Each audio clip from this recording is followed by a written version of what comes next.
Self-editing your book to get cleaner drafts and how to do it is a common question that I get from writers. My fellow YouTuber Dale L. Roberts asks, I'd love to know your best tips for self-editing your manuscript before sending it to your editor. I hate sending a manuscript to my editor that isn't as clean as it should be.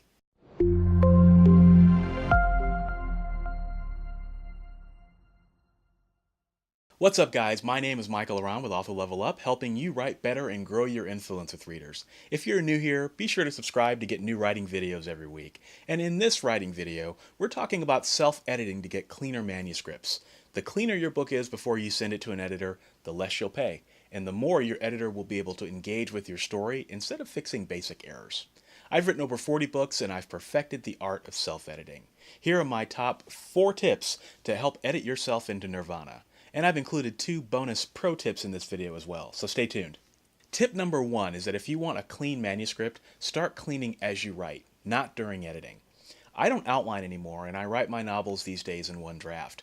The reason I'm able to do this is because I've gotten good at editing as I go. For example, I focus on getting my scenes right the first time. Let me show an example of the crap I used to do.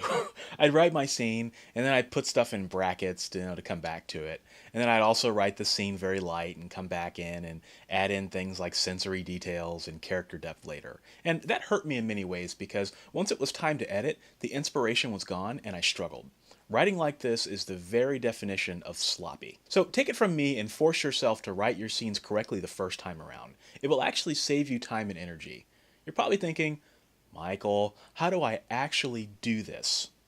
Well, it's a mindset shift for sure, which leads me to the next tip. Tip number 2 is to fix problems immediately as they arise when you're writing. Don't let anything sit. If you come across a plot hole 75% of the way through your book, stop what you're doing, address the issue, even if you have to do some rewriting or restructuring. I recognize that that's not easy, not at first. But think about it like this. Writing is like building a house. It's easier and cheaper to fix problems when you discover them, not when the house is already built, especially if you have foundation issues. Once, I was 90% of the way through an entire series and discovered that I had a big plot hole that would have required me to make changes across all 3 books. I paused the writing, fixed all the errors, and it took me about a good day and a half, but it was worth it. It was super painful, not gonna lie, to go back and fix everything, but when I did, and when I finished book 3, I didn't have that dark cloud hanging over my head. Tip number 3 is another tip that will help you write and edit as you go, and that's looping. As you're writing, cycle back throughout your manuscript every now and again and be on the lookout for typos and errors. You'd be amazed how many errors you catch if you do this. This is a tip I learned from Dean Wesley Smith in his book Writing into the Dark. Looping, or cycling, is important because it keeps you intimate with the details of your story.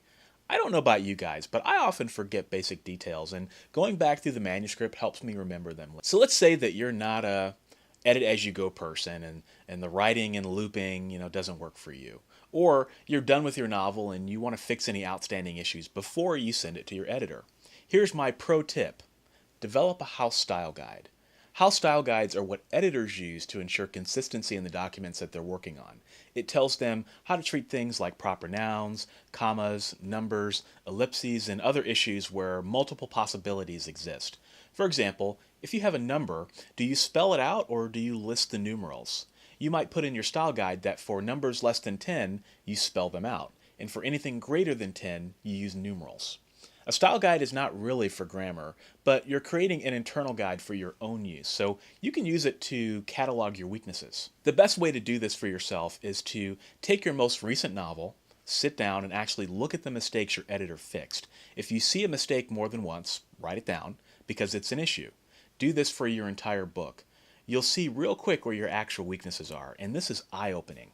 Next, find the weaknesses that you can easily find with find replace. For example, if you constantly misspell your heroes' last names, you would want to do a find all for each name and just confirm that each instance is correct. For the numeral issue I mentioned earlier, you might do a find all for numbers 1 through 10 just to double check that you're consistent.